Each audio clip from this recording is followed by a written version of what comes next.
Bracket play at the PrimeTime National Championships began today, and teams across the nation are participating in various age groups. We bring you the action from the 10th grade girls championship bracket beginning at 2 o'clock this afternoon with Katy Warriors basketball 1 against the Oklahoma Lady Defenders.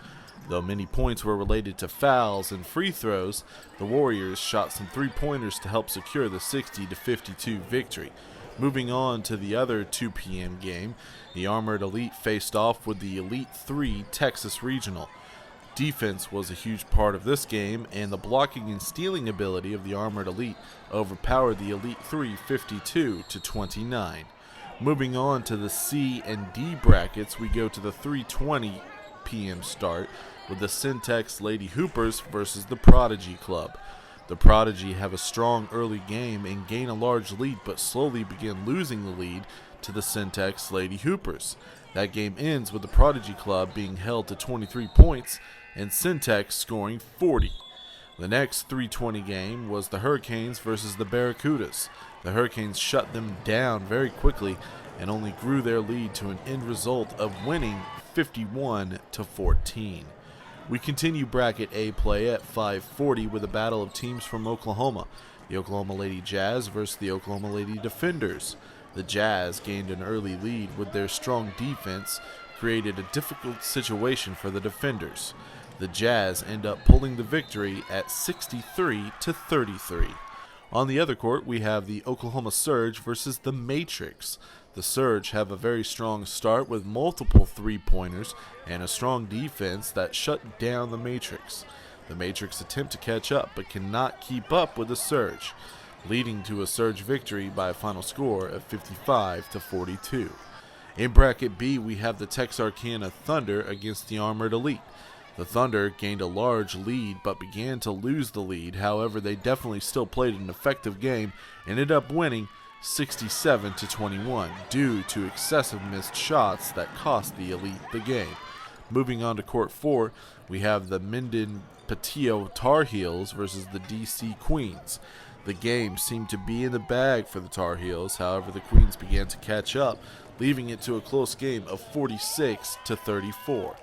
Tar Heels due to the sheer skill of each team's defense. On to the next tier of bracket play at 7 p.m. We have the Lady Oz Elite matched up against the EWTBA Storm. Both teams were a close match, however the defense and stealing abilities of the Lady Oz were not enough to defeat the offensive abilities of the Storm, giving them the victory 65-59. Up next, the top achievers Sparks faced off against the Syntex Lady Hoopers. The Syntex held their own, but were no match for the undefeated top achievers. Overall, the teamwork and the defense are what allowed the top achievers victory of 48-37 in this round of the championship bracket. On the other side of the complex, the Aggieland Sports Alliance faced off against the Hurricanes, and throughout the entire game, both teams were fairly even and eventually went into overtime, where Aggieland pulled ahead by 10 points in a 73-63 victory. On the next court over, the Fort Worth Honest are playing against the WTS Wolfpack. The defenses of these teams provided to be very strong but pretty equal as well, but the Wolfpack pull out to a 59-53 victory because of some player fouls on the other team. Moving to the 8:30 games in bracket play, we have the Oklahoma Lady Jazz facing off with the Oklahoma Surge. The Jazz started out strong, but the Surge began to catch up. However, it was not enough, allowing a 58-26 Jazz victory. Moving on to the next court, we have the Texarkana Thunder taking on the Tar Heels. Both these teams are playing super aggressive. Multiple fouls have cost both teams points. However, defense ended up being the key in a Thunder victory of 72-53. And our final games of the night began at 9:20 p.m. and on court 3 it was the top achievers Sparks facing off against the WTBA Storm. The top achievers started out strong, and even though both teams' defense and offense were close, the Storm could not catch up to the top achievers for a 56-38 victory. For the final game on court 4, we have the Aggieland Sports Alliance versus the Wolfpack. The game started off very close, but the Wolfpack had pulled ahead by the end of the first half. However, in the second half, the Alliance began catching up, but it was not enough to beat the Wolfpack, giving them a 60-56 victory. This concludes Saturday's championship bracket play.